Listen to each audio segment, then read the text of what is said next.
What if you and all your neighbors had the direct power to make the big decisions for your own community? Well, today we're diving into something called Panchayati Raj, a really fascinating system of local government that puts democracy right into the hands of the people. You know, we usually think of government as this far-off thing happening in some big capital city. But what if people could actually take part in it directly? Well, in a lot of rural India, that's not some hypothetical question. It's exactly how things get done. And to really get how this works, we're going to be a fly on the wall in a village called Hardis. The residents are all gathering for their first big public meeting, the Gram Sabha, after electing their new village council. And believe me, this isn't just any old meeting. This is democracy in its purest form. Okay, so the first thing on the agenda for the Gram Sabha, which remember is a meeting of literally every adult in the village, is a huge deal. They're facing a serious water shortage and it's affecting everyone. A villager named Tijia gets up and just lays it all out there. This isn't some abstract problem, right? It's a real, daily struggle, a 3-kilometer walk just to get water. This is the kind of stuff they tackle here, face to face. So what do? The debate kicks off immediately. One idea is this big, expensive project. Let's pipe water in from the river. But others are saying, hold on, let's be practical. They want a quick fix. Just make the hand pump steeper and clean out the wells to get them through the season. It's that classic tug-of-war, long-term investment versus immediate relief.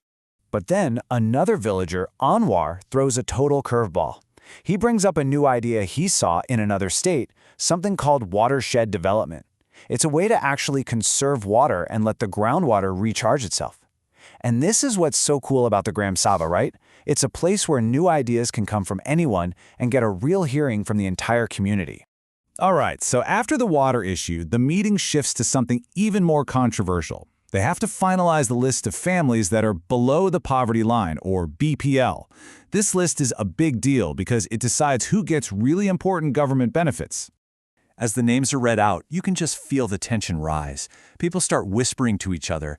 I mean, they know their neighbors. They know who just got a new TV or a motorcycle, and they can tell when the list just doesn't add up. But here's why they're whispering and not shouting. There's this powerful local landowner, Amir Chand, and it turns out the guys whose names are on the list unfairly, well, they're his buddies. This just goes to show you the real-world pressures and power dynamics that are at play, even in a small village. And right in the middle of all of this, a real injustice comes to light. A man named Om Prakash, someone everyone knows is really struggling, has been completely left off the list. So it's not just about who's on the list that shouldn't be, it's about who's been forgotten. And then, even with everyone being afraid to challenge a powerful person, this one woman, Saroj, stands up. She speaks out for Om Prakash. And guess what? It works. The head of the council, the Sarpanch, agrees that the list has to be fair and orders a review.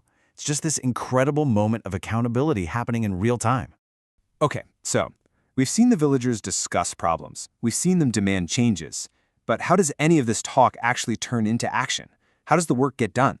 So here's the key distinction you gotta understand. The Gram Sabha, that big meeting we've been watching, is where everybody talks. But the Gram Panchayat is the smaller, elected group. Think of it like a village council. It's made up of a president, the Sarpanch, and a few other members called Panch. Their job is to take all that discussion from the Sabha and actually make it happen. And here's the most important part. The Panchayat has to answer to the Sabha. Let's look at the water problem again. It's a perfect example. The elected Gram Panchayat meets. They take all the suggestions from that big public meeting and they make a real plan. They decide on the immediate fix, deepening the pumps, but they also agree to start researching that long-term watershed idea. It's a 2-track approach, born directly out of that village-wide discussion. Now, what's happening in Hardis isn't just a one-off thing. It's actually one piece of a much larger system. This whole idea of local government doesn't just stop at the village border. Think of the Panchayati Raj system like a 3-level ladder. At the bottom, you have the Gram Panchayat at the village level. Then, a whole bunch of these village councils get together to form what's called a Panchayat Samiti at the block level. And finally, all the Samitis in a district are part of the Zila Parachute, which handles the big picture development plans and the money for the whole district. It's democracy built from the ground up. This quote right here really gets to the heart of it all. Everything, the whole system rests on this one idea.